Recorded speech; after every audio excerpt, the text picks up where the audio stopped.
Thank you very much, Mika. As she mentioned, Midnight, 666 is now on the side of STIE Olympians. Yeah, but this is the advantage na pwedeng kunin ng STIE Olympians. You have the identity recognized by a certain player na pwedeng iparamdam dun sa roster ng STI.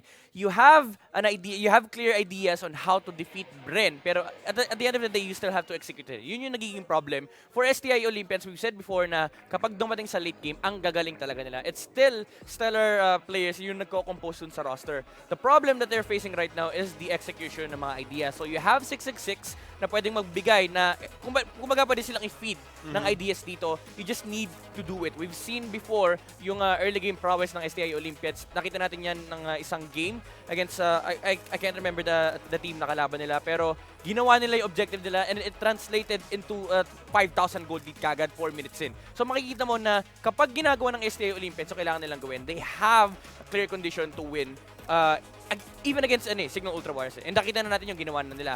For this matchup, kailangan nilang number one, recognize kung ano yung ginagawa ng Bren E Pro in the early game kasi dun talaga sila lumalam ngayon. Yung early aggression, they take objectives and clear na clear for Bren kung ano yung blueprint nila. So you have to recognize that, have a plan prepared against that, and execute. Yun lang yung kailangan nilang gawin. This is a team that is definitely very capable of at least taking one game away from Bren. This is talking about SCIE Olympians, but on the side of Bren E Pro though, yes, given 6-6 is on the already on the other side. Pero yun nga this is a new Bren E Pro we're looking at, and of course meron tayong growing pains. And that's I think why we're looking at a 3x record, diba? This far into the conference of Conference 1. But I think, as you said, they have a blueprint, and I think they're just polishing right now. They're trying to make it work, and under the leadership of Payne and of course Mitch, I think in this matchup, I'd like to see that blueprint just grow even more, build that tower up, and eventually maybe turn this into a 2-0, maybe a 2-1 matchup against STIE Olympians. That's the scary part kasi if you watch Bren E Pro yung last games nila, yung last 4 games nila, they have this very clear understanding of what ML is. Diba? Kumbaga, makikita mo, first turtle rotation, after that, it's just objective. Pag nakita mo yung blueprint ng Bren E Pro, objective, ang daming nakalistang condition. Next na nakalinya, objective, ang daming nakalistang condition. Para sila nagko-code, diba? Exactly. When, diretso. Yeah. There's never a move na ginawa ng Bren na walang kwenta. Like for example, nag-farm. Meaning, kunwari, nagpa-farm for like 30 seconds. Nag-farm sila 30 seconds. Yung farm na yon meaning, walang nakalagay doon sa spot na yun. O, wala tayong gagawin, farm muna tayo. Yung kills ng Bren E Pro, it's never, uy, patayin natin. It's never like that.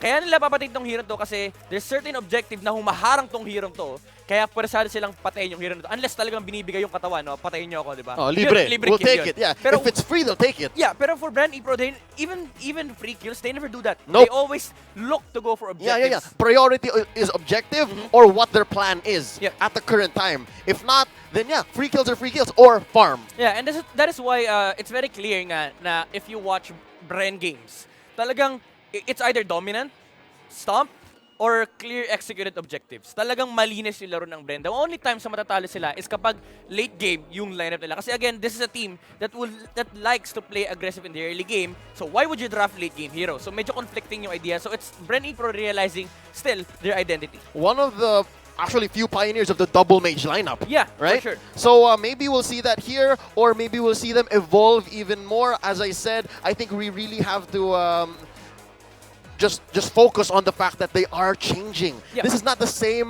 Bren E Pro that we've seen in the past. I've seen people online, they're saying, ay, iba na yung Bren. It's true, iba na nga talaga iba sila. na yung Bren. And I think it just is safe to say that they're still the same explosive team, and they still have the laser focus. It's just, kailangan lang natin silang bigyan ng time. And I think there's enough time in this conference for them to still make it. Yeah, may nakita nga ako may nakita ko isang magandang hashtag. Di ba, Bren lang malakas? Yeah. There's a new hashtag.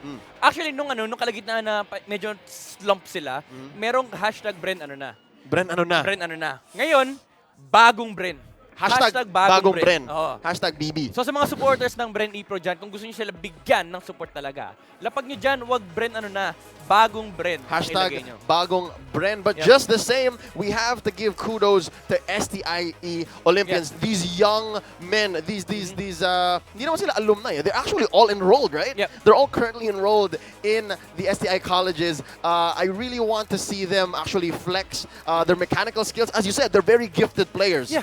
Kasi, just imagine, Signal Ultra yung kalaban mo. No joke yun. And to take one game against this kind of team na super high caliber, championship caliber, kumbaga. Ang international. Isang game lang. Kahit sabihin mong swerte, it's not even luck.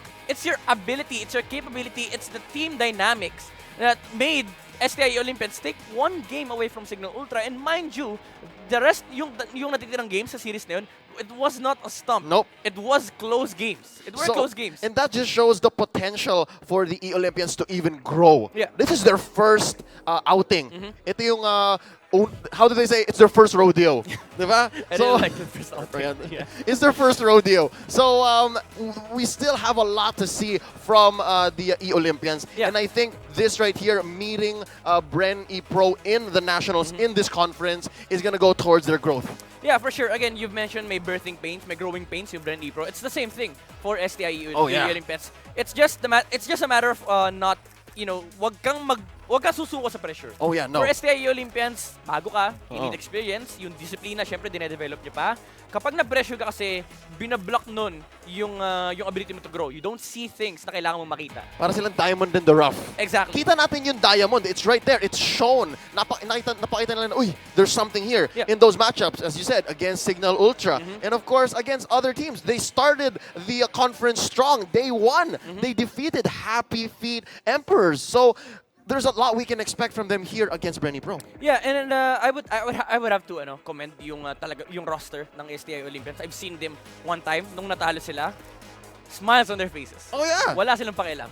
Guys, kalma lang tayo. Usap-usap lang tayo. Nag-usap sila sa labas. Nakatapos ng 2 game yung sumunod na match, nandun pa sila sa labas. Nag-usap lang and nakangiti pa yung mga players. So, there's no pressure on this team. So, it's just a matter of time. Kung saan maupunta yung development, it's either for the worse or for the better. I really am looking forward to this one. I don't know. I think I don't want to ask for calls yet. I don't want to say, Midnight, what do you think? Because we are going to go right into the match very soon. But yeah, once again, this is Bren E-Pro versus STI Olympians. Both teams going through some growing pains as it is. Pero they're both at different parts of their career. Yeah, and I would really like to see kung paano yung magiging draft ng ating mga teams. Kasi this Bren E-Pro, this is a team na alam natin very capable of outdrafting anyone. Kahit sinong team na itapat mo sa kanila. Pero for STI Olympians, they have the clear advantage na meron silang 666. Alam ni 666 kung ano yung mga gusto ni Pain. It's good that there is this veterancy coming from 666. Let's go right into the draft for game 1. SEIE Olympians on the left, they are the blue team. Bren E-Pro on the right. E-Olympians on the play. Midnight, they banned out Kanja and Grok. Yeah, this is the classic note. Teams started realizing that for the blue team, if you're the first pick side, you don't need to ban out the Cho kasi you can threaten the first pick Cho. And Bren E-Pro, I think palalampasin nila yung Cho dito kasi kapag hindi kinuha naman ng STIE Olympians yung Cho, makukuha ni Yelly Hayes yung signature hero niya. And there you go. They pick up the Cho here. It's a classic mind game na kapag ikaw yung first pick, you let the Cho through. Because there is a lot of power in the couple pick, right? In the 2 picks here. And it looks like they're hovering over the Leomord and the Franco.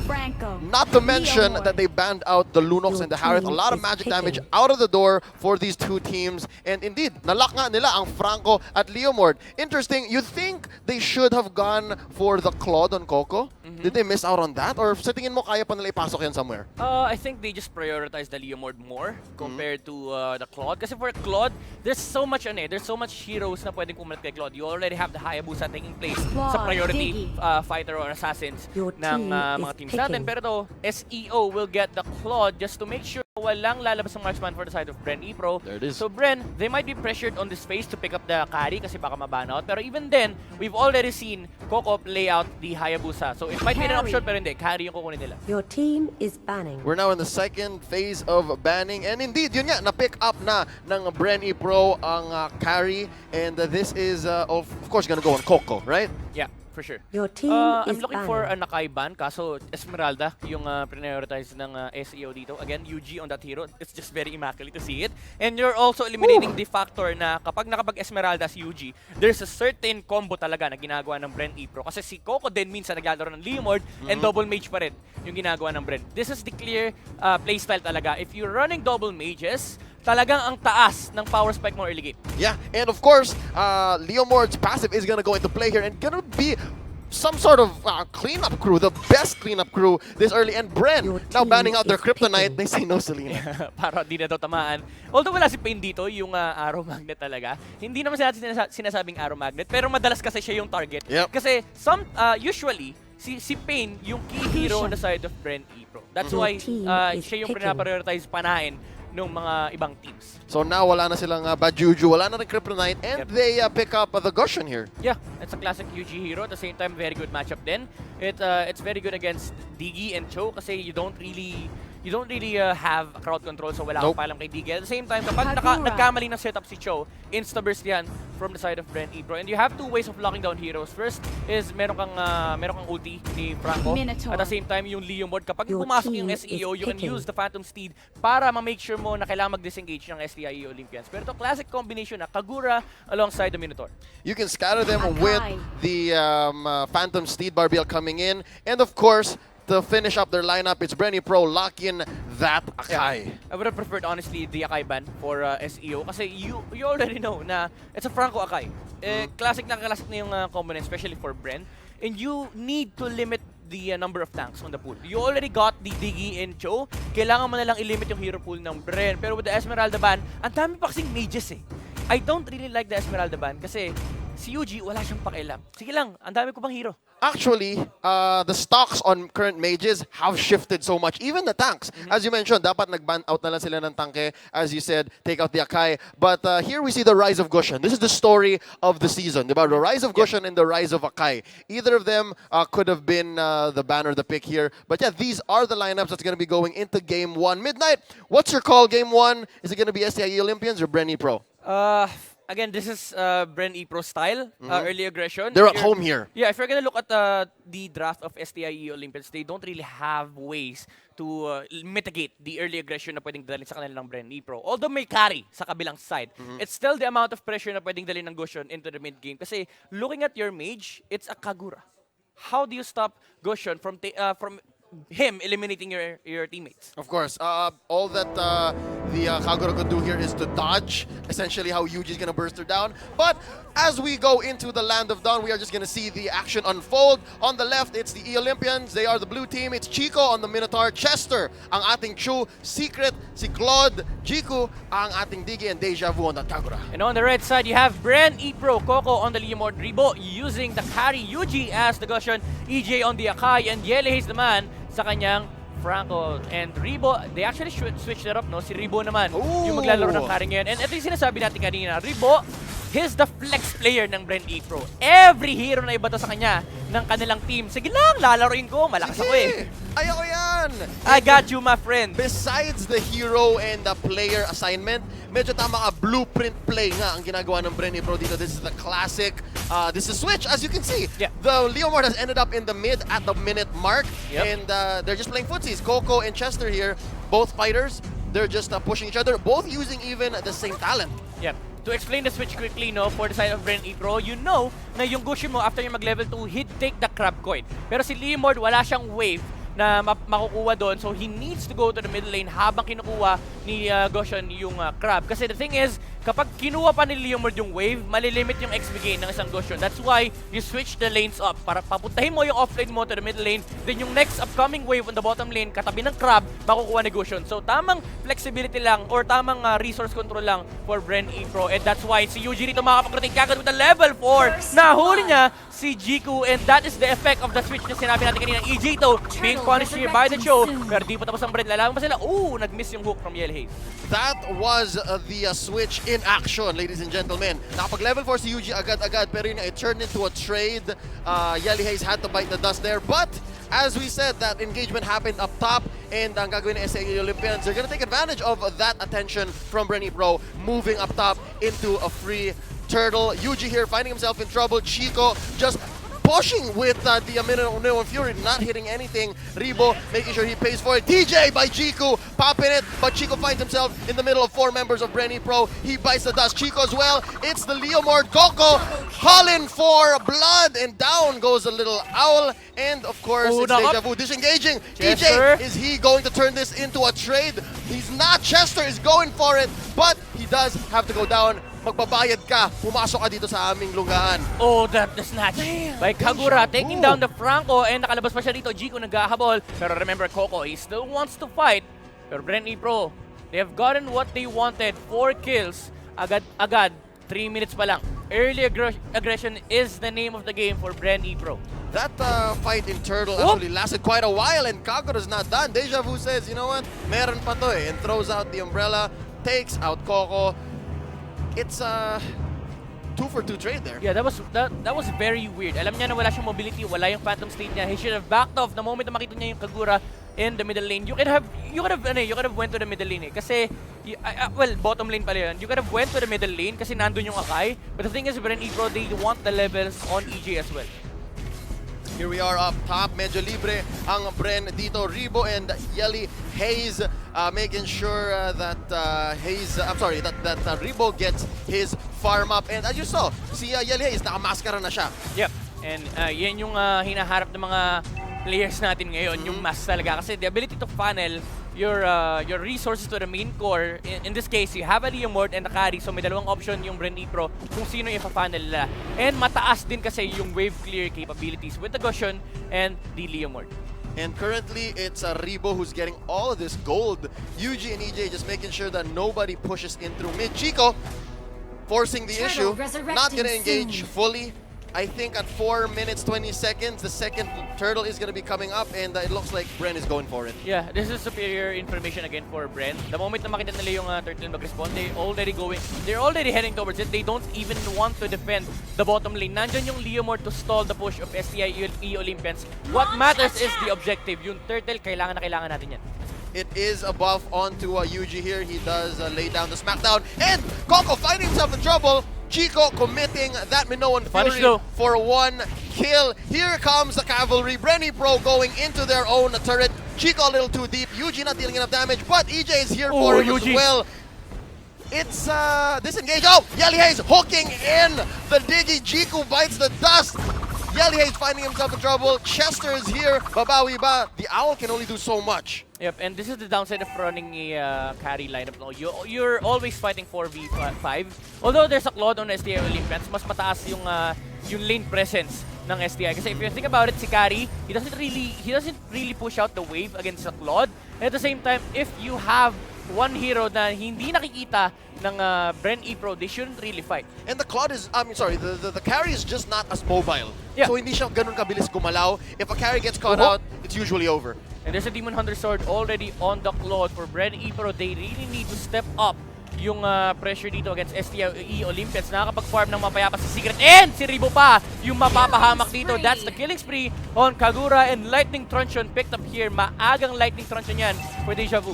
That's what I was talking about. If carry gets caught out, immediately, what do you have? Phantom Step. That's all. If it was the Claude on Secret, napag-BMI out pa yan. Yep. Instantly. So yeah, that is going to turn SEI Olympians lead into a 2,000 gold gap against BRE Pro. They do have 2 towers down on E-Pro. This is looking very hard as every minute that goes by, sabi mo nga, SEI Olympians are favored. Yeah, for BRE Pro, I saw na naka-high and dry yung Leomord natin. I might be wrong. Pero that's the consequence ng emblem choice niya, no? He wants to play alone. Pero for Bren E Pro, you really need to play as 4. Remember, you have a carry on your lineup. Here we are. Olympians pushing here in mid. They are going to push this down. E-Pro losing one more turret. They have not pushed a single lane. Cool. It looks like Olympians is going to get this turtle for free. Yelihei is trying to break the line. Si Chico, ang galing niya mamprotekta. They are gonna get this for free. EJ, not exactly in fighting condition right now. And ito yung hinaharap natin for STIE Olympians, no? Your capability to take objectives after objectives. Alam nila na ito yung kill target nila. Ito yung lane na kailangan nila. Pero hold that thought, Yelihei dito nahuli si Cho. Bloody Hunt onto the Cho, getting him back. Coco as the cleanup. They get that little pick off. Currently sitting 6 at 6. This is a big team fight. Coco getting caught by Jiku. He bites the dust. EJ trying to save his ally, but it's not gonna happen. Babak muna sila dito, and they are gonna try to reset. It's a 1-for-1 trade. Chu for Leomord. Oh, Bren, they lost the momentum here. STIE Olympians. Remember, you are scaling with the Claude. Although you have a carry on the side of Bren E-Pro, yung Goshen tsaka Leomord, medyo napag-iiwanan yan. They need the snowball. Pero for STIE Olympians, we can play the scaling game. They are gonna play the scaling game as they push this in. Si Chico, wala na siyang pake. He is behind the turret, pushing UG away. This turret is gonna go for free. The Olympians are stomping here, ladies and gentlemen. They have a 5,000 gold lead on top of E-Pro, and E-Pro is finding it hard right now. It's Ribo and Yelihei is up top. Chester pushing it. Bloody Hunt locked onto him. He is gonna go down. Dalawa yata yan. Medyo matapang. Yep, that's a kill for the carry. Remember, naka-bounty hunter yan. So, the amount of gold that he can get from those kills, kailangan ingatan ng STIE Olympians. Remember, carry pa rin yan. Lahat ng target na makita niya, mapupunit niya. And here we are with Secret and Jiku protecting mid. Susunod dyan si Chico tsaka si Deja Vu. Lightning Truncheon right now, currently on UG. Is that gonna be enough for him to snowball at this 8-minute, 30-second mark? I don't think that is gonna be enough kasi considering na how Chico is playing the game, he knows na hindi siya kaya i-burst down ni Goshen. And kada makikita niya si UG rito, siya yung nilalapitan to block the blades and the swords. And that's gonna go well, as you can see here. Gold staff being picked up by Ribo. I think Ribo's doing okay. Yeah. Wag lang siya ma-pick off ulit. Yeah, for sure. And si Goshen dito, no, meron din pala siyang Clock of Destiny. So the amount of damage that he can dish out, medyo hindi na rin na pwedeng i-underestimate ng STIE Olympians. But then again, this Minotaur has been playing like he is immortal, and he is. He is kinda immortal in this game kasi kung titignan mo, yung carry mo hindi pa pwede lumaban, yung immort na shutdown, and si Yuji, kailangan proper target yung i-burst down niya. Here comes a Lord contest coming in from Bren E-Pro. Are they gonna get it? No! Deja Vu takes it. EJ jumping in. Jiku popping the time journey. My God. There's a 3-man Minoan Fury. Coco taking out Jiku. And the blazing but it's duet. 3 members for Bren E-Pro going down. Chico with 1 health left. He gets it. 4-for-1 trade. I think that's fine. This is gonna be Lord marching down bot for the E-Olympians. Chester clearing the wave. This is looking like an E-Olympians game so far. Second tier tower going down for Bren E-Pro. Pinag-usapan natin gaano kagaling itong mga players ng STIE Olympians. That was without a doubt na hindi na nila kailangan pag-usapan. The moment na tumalon si EJ for the side of Bren E-Pro, sabi ni Diggy, sige, kita times journey ko doon, i-Minoan Spure mo yung 4 sa likod. Inyo na yan. Okay lang kung mawala dito, inyo na yan. Yeah, exactly. And si EJ, nawalan siya ng kwenta ron sa teamfight na yun. Yes, he is pushing heroes out towards the side of STIE Olympians. The problem is, nakahat na center si Chico, pero ito na-hook yung Minotaur natin, so that will be a kill for Bren E-Pro. Is it gonna be enough though? I don't think it is. Here we are, Phantom Steed being called in by Coco, but they are taking a lot of damage. Lord with the help, and it's Yuji up top getting a kill, pero it's not gonna be enough. There is 2-for-2. Lord is still alive, but just barely. It's a defensive role here for Bren E-Pro. Kaya ba nila? They do take out Lord. Jiku's gonna bite the dust here, courtesy of UG. It's Secret and Deja Vu. They have a lot of damage output, and Deja Vu is pushing the issue. Secret is just cleaning up.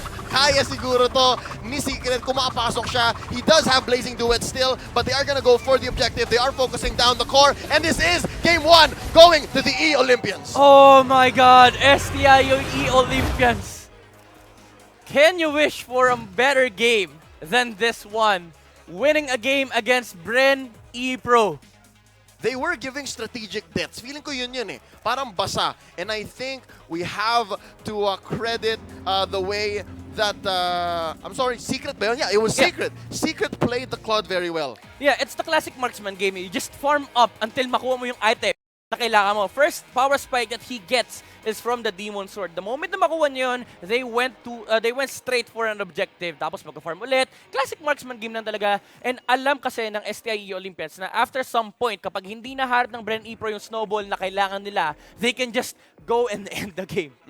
So it was Secret pushing all those towers, but it was Deja Vu dealing all the damage. Sitting at a 404, he is going to grab MVP here. On the side of BRE Pro though, we need to look at what went wrong. For BRE Pro, the first rotation that they made with UG was perfect. Yung level 4 power spike niya, they got 2 kills on the top lane and they went straight for an objective. Problem was, after that, nag-relax ng konti. We didn't see any aggression from the side of BRE Pro. Kasi si Coco na sa may bottom lane, yes, you have a Leomord na kaya niya i-sustain yung lane. Pero remember, meron kang carry. If there is a safe place on the map, you should put the carry there and ilagay mo yung pressure elsewhere. Maybe it would have been better kung nilane na nila yung Leomord even though naka-high and dry siya rito. But that's the thing, hindi na harap ng BRE Pro kung saan sila lulugar. We are going to look at the MVP here of this game. This is going to be Deja Vu on that Kagura, sitting with a lovely KDA of 404, being there for 62% of the kills in this game. Net worth 8,100 gold.